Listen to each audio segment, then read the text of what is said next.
para todos os presentes, o poder de uma aliança. Vamos juntos, vamos repetir? O poder de uma aliança. Quero ouvir somente as vozes masculinas, homens. Vozes femininas.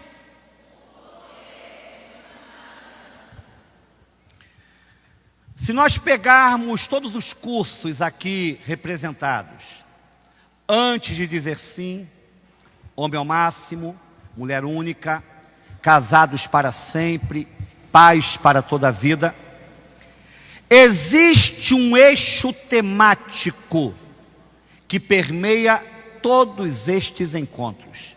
E este eixo pode ser definido por uma palavrinha apenas. A palavra aliança. Acordo, contrato com Deus. Um contrato de alma. Muito mais do que a mera assinatura de um termo. Um contrato com um semelhante, com o próximo, com um ente querido, com a pessoa amada.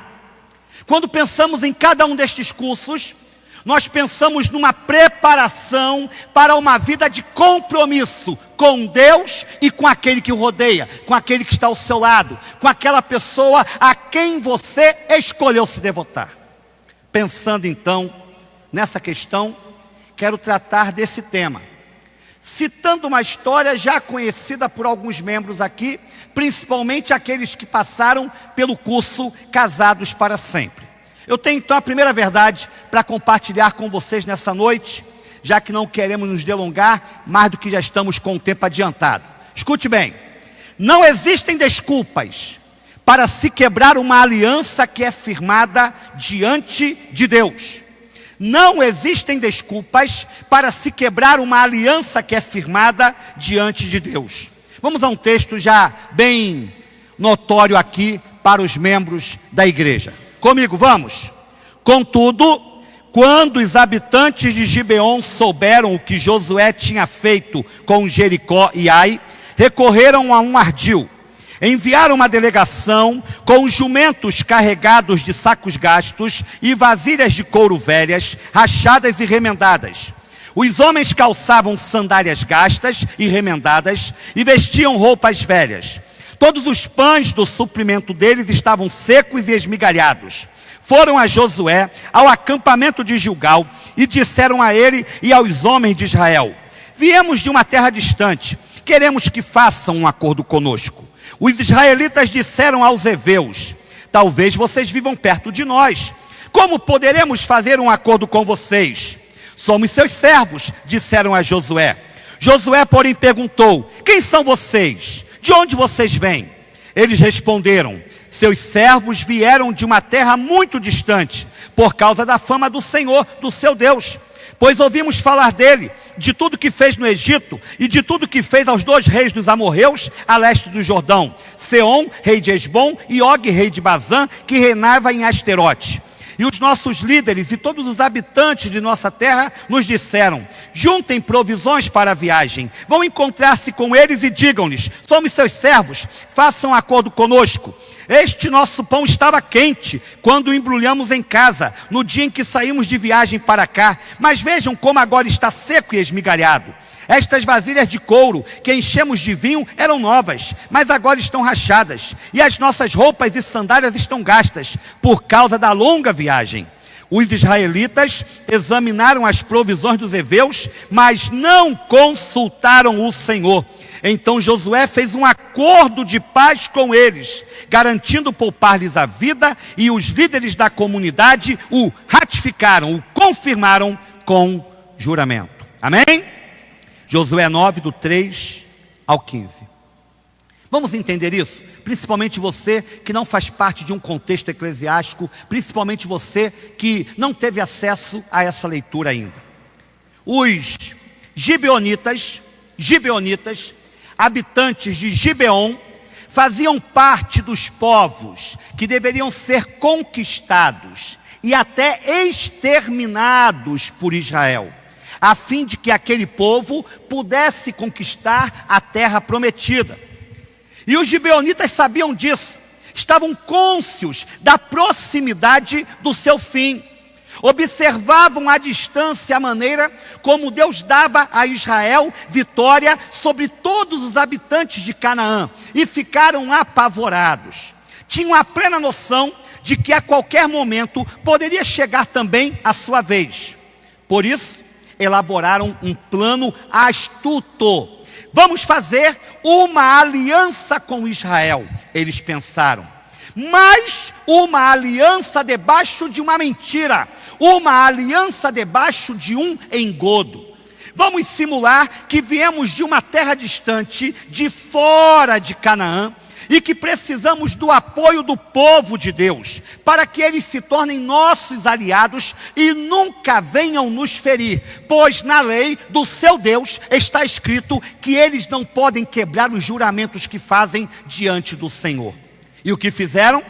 Vestiram roupas e calçados velhos, pegaram sacos de provisão gastos, pães secos e embolorados, para dizer que vieram de um lugar tão distante que tudo que traziam envelheceu ao longo da viagem. E o povo de Israel, por não ter consultado a Deus, diz o texto, caiu nessa. Ficou desconfiado a princípio, mas acabou acreditando na história, fazendo um pacto, um tratado de alma com os gibeonitas.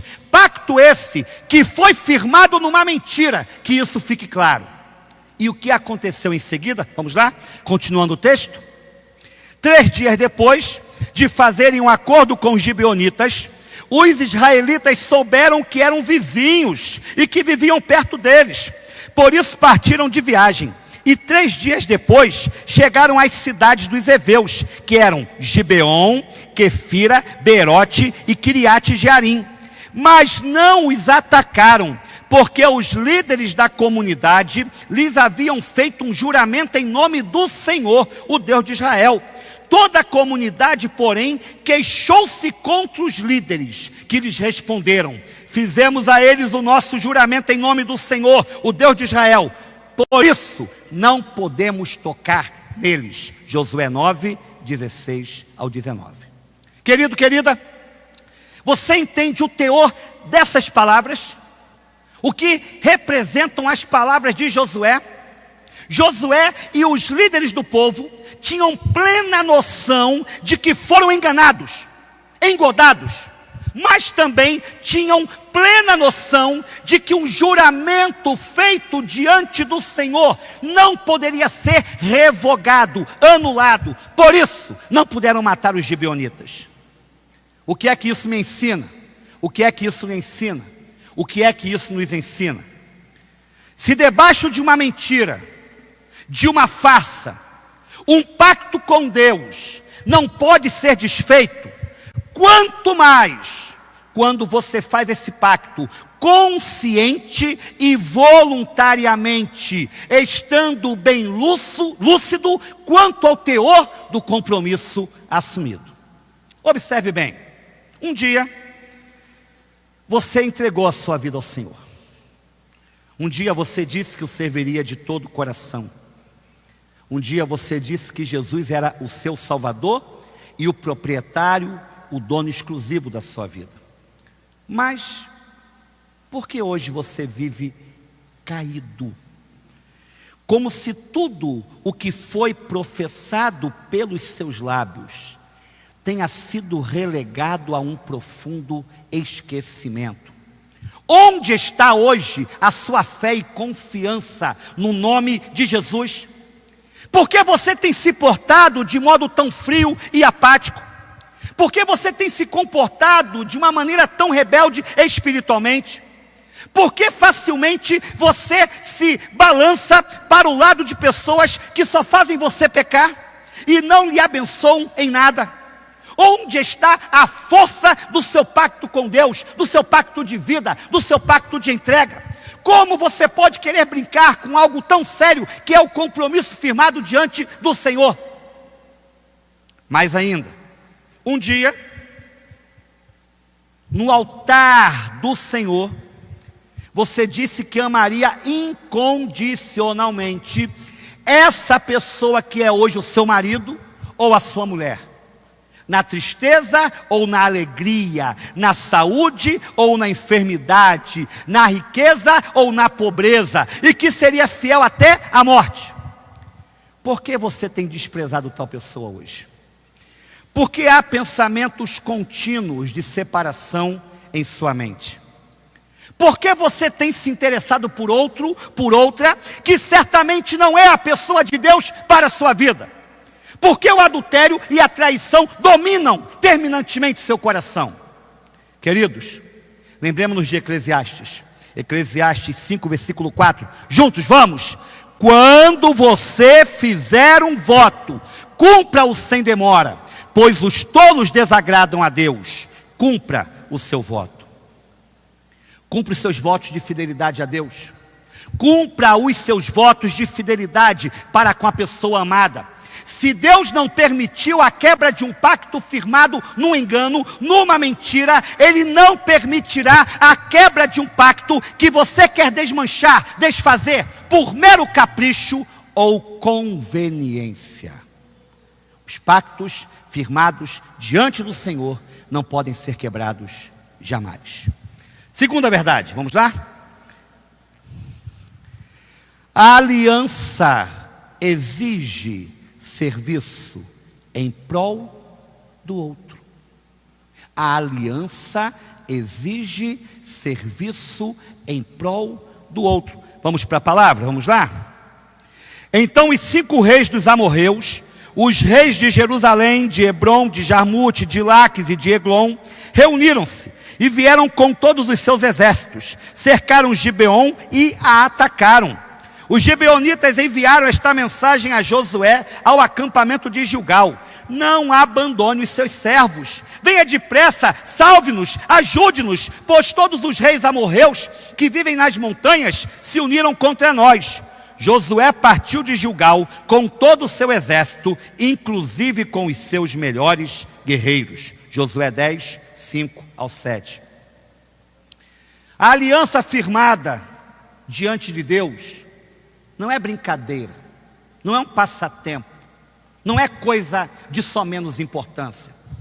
Não apenas Israel não pôde matar os gibeonitas, como também Israel teve que ajudá-los contra os seus inimigos. Quando os reis de Canaã souberam que Gibeon tinha feito um pacto com Israel, eles que eram inimigos do povo de Deus, juntaram forças para pelejar contra os gibeonitas, que por sua vez não pensaram 2 vezes: vamos chamar os nossos novos amigos, aqueles com quem temos um pacto de alma, os israelitas.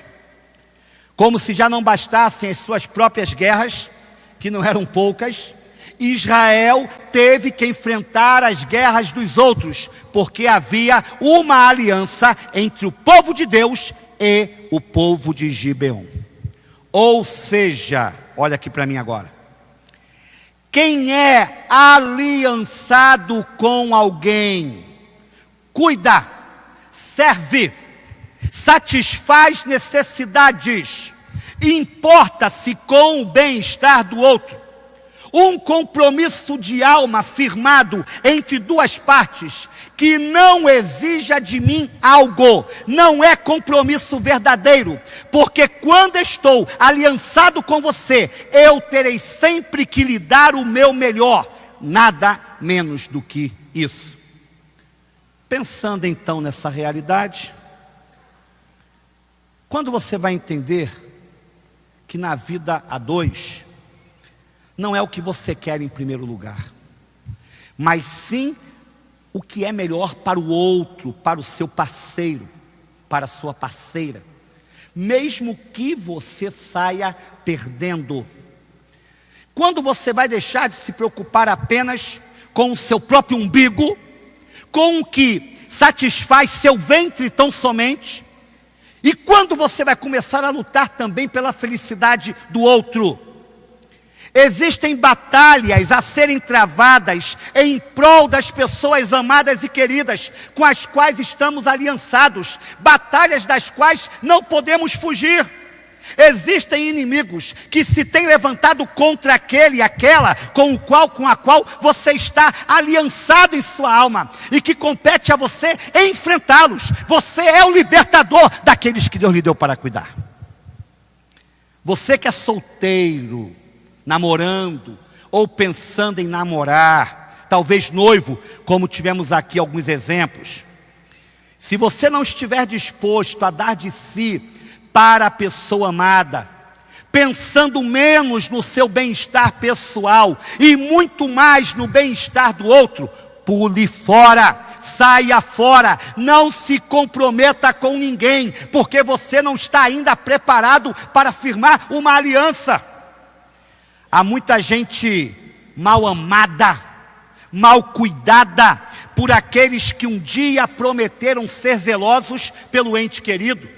Gente que chora noite adentro, com gemidos quase inexprimíveis, e que não é sentida, não é ouvida por aquele que está a centímetros dela na mesma cama, deitado. Pessoas adoentadas, enfermas emocional, física e espiritualmente, ali do nosso ladinho, mas muitas vezes estamos surdos, cegos em relação a elas, porque só enxergamos e ouvimos aquilo que diz respeito a nós mesmos. Onde está o cuidado que a aliança traz consigo? 1 Timóteo capítulo 5, versículo 8. Comigo, vamos? Se alguém não cuida de seus parentes, e especialmente dos de sua própria família, negou a fé, e é pior que um descrente. Agora sai um pouquinho da vida dois, da vida física, da vida conjugal, da vida voltada para o seu próximo, e pensa um pouquinho na sua vida com Deus. Aí você vai reparar numa coisa: a vida com Deus, embora vertical, ela também se realiza no âmbito horizontal. Não tem vida com Deus meramente contemplativa, que não gere em mim algum tipo de ação ou atitude positiva em relação àquele que me rodeia.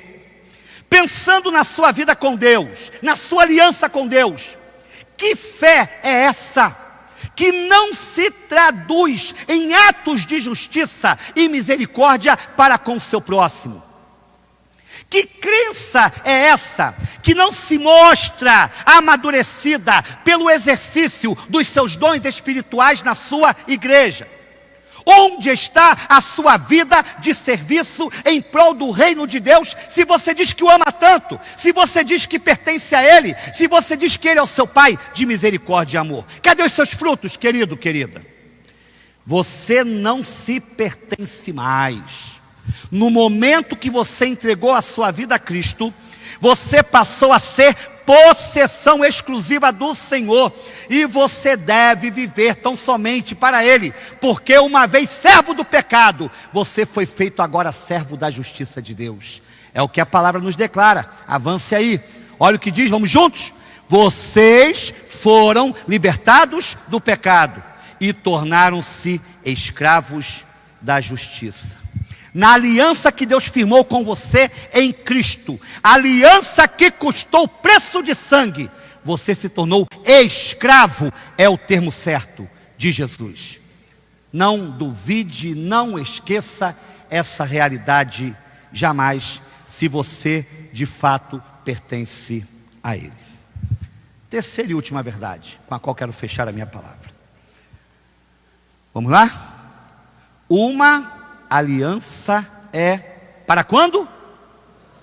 Toda a vida. Repara ali, ó, repara na gravura. Uma aliança é para toda a vida. Segundo Samuel 21:1, e essa seria a mensagem de quarta-feira, mas já está sendo pregada agora. Vamos juntos? Durante o reinado de Davi, houve uma fome que durou 3 anos. Davi consultou o Senhor, que lhe disse: a fome veio por causa de Saul e de sua família sanguinária, por terem matado quem? Os gibeonitas, aqueles que fizeram um pacto mentiroso com Josué. Atente para esse detalhe. Entre a liderança de Josué e o reinado de Davi, que é onde se dá esse texto, esse trecho da palavra, quase 4 séculos, quase 400 anos se passaram. E nós sabemos que se há um teste difícil para que as promessas se mantenham de pé, é o teste do tempo. A gente esquece muito facilmente as coisas. A gente se acomoda com os compromissos assumidos diante de Deus, diante do seu próximo. Saul, o primeiro rei de Israel, em sua loucura, pensou que aquele pacto de Israel, firmado com os gibeonitas, já tinha se extinguido, caducado, caído por terra. E na sua política de expansão do território israelita, Saul empreendeu uma grande matança contra aqueles, os gibeonitas, a quem Israel deveria proteger. O que aconteceu? O texto vai dizer, se você ler em casa depois, que Deus manda uma fome de 3 anos sobre Israel. Uma fome inexplicável, porque uma aliança firmada com ele não pode ser esquecida jamais. O povo de Israel não poderia tocar no povo de Gibeon, mesmo tendo se passado quase 400 anos. As promessas do Senhor continuam a valer, independentemente de mim, independentemente de você. Você muda, eu mudo, a pessoa com quem você está muda, mas Deus não muda jamais. E porque Ele não se transforma quanto ao que é, continue firme naquilo que você se comprometeu diante dEle. Vamos lá? Números 23, 19, olha o que diz. Comigo? Deus não é homem para que minta, nem filho de homem para que se arrependa. Acaso Ele fala e deixa de agir? Acaso promete e deixa de cumprir? Claro que a resposta é não. Você não se envolve com alguém para ver se vai dar certo, para saber se haverá compatibilidade, harmonia entre os dois, e então, a depender das conclusões, das vivências, das constatações, você então continua junto ou separa? Não. Você se junta a alguém com um propósito único: fazer essa relação dar certo, sempre. Você enfrentará problemas, decepções, crises relacionais. As coisas não fluirão sempre de vento em popa, mas você está aliançado a alguém de quem você decidiu não abrir mão, porque a sua aliança com essa pessoa está firmada em Deus. É Ele a origem da estabilidade e da segurança de sua relação, e não você ou outro. Que isso fique bem claro. Solta aí. O tempo passou, o tempo caminhou, e você pode não ser a mesma princesa de outrora. Talvez você tenha virado uma Fiona. Mas e ele? E ele? Ele já virou um Shrek há muito tempo. Só que ele não quer ver isso. Cara de pau, cara pálida. Se liga aqui no que eu vou te dizer. A sua união independe de celulite, pé de galinha, barriguinha protuberante, e eu estou sendo aqui bem eufemístico, irritação da menopausa, problemas de tireoide ou qualquer outra mazela que o tempo traga à relação. A sua estabilidade relacional depende de Cristo e daquilo que Ele nos ensinou em sua palavra. Vamos lá? Mateus 19. Esse texto é fantástico. Esse texto é fantástico. Alguns fariseus aproximaram-se dele para pô-lo à prova e perguntaram-lhe: é permitido ao homem divorciar-se de sua mulher por qualquer motivo?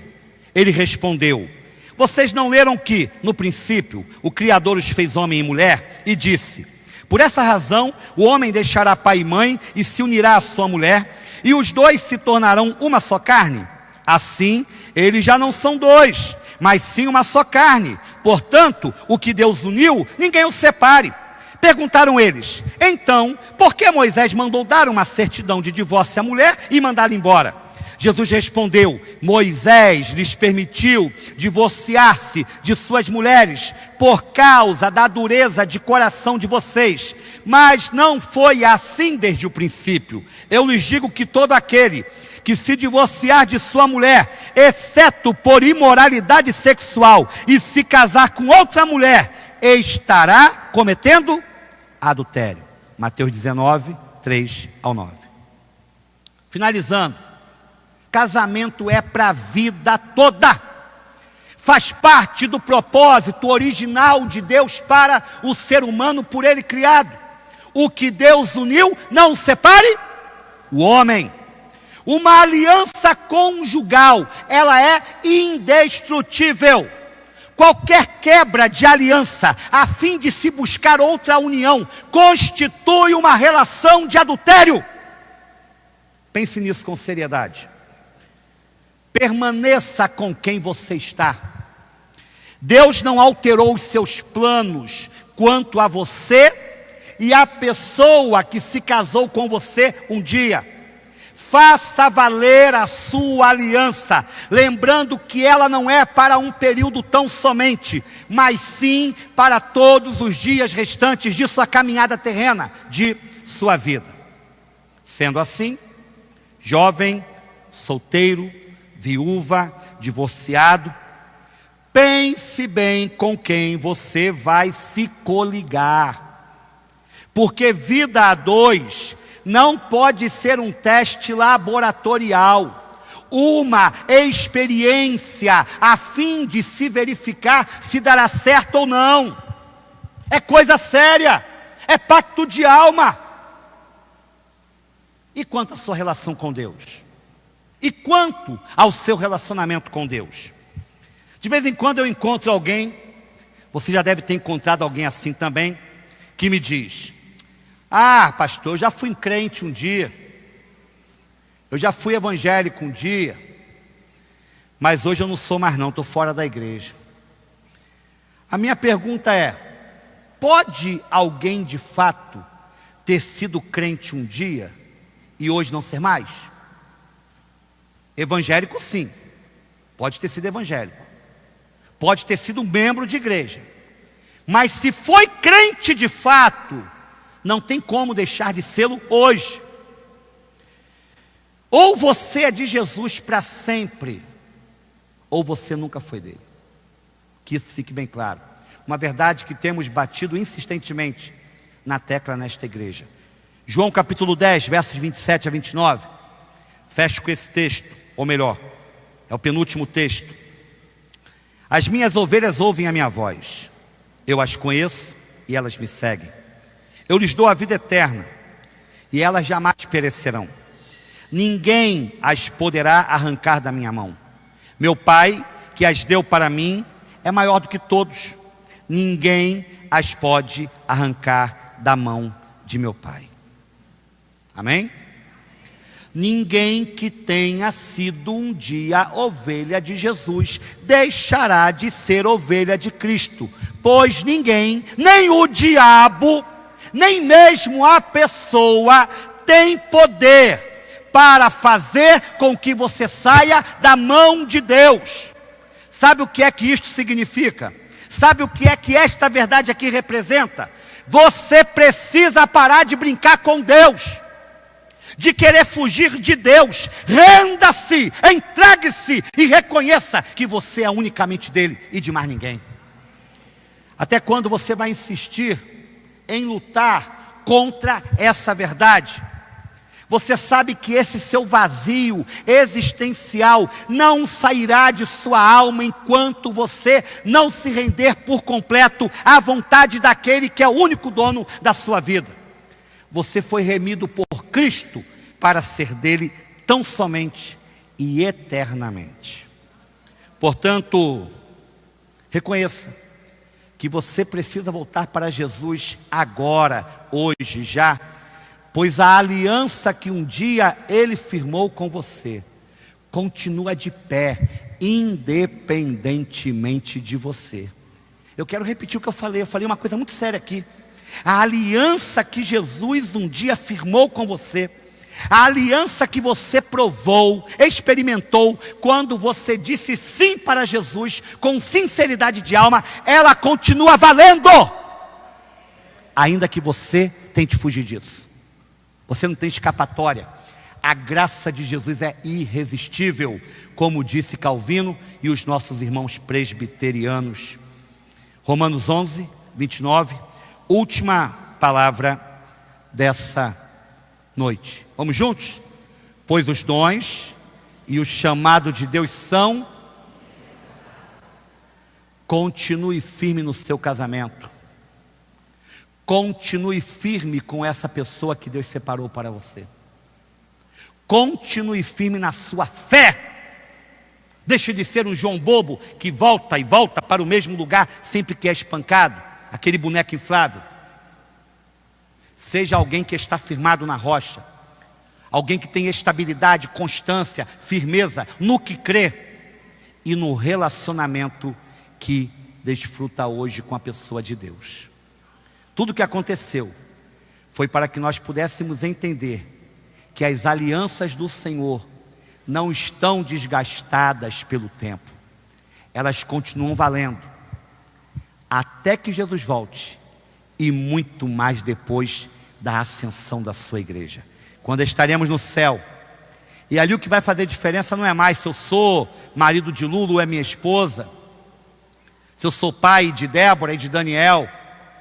O que vai fazer diferença no céu é se eu sou filho de Deus, se aquele Pai de graça e de misericórdia de fato habita no meu coração. Por esta aliança eterna e espiritual, eu morarei com Deus para sempre, e estarei com você, que também é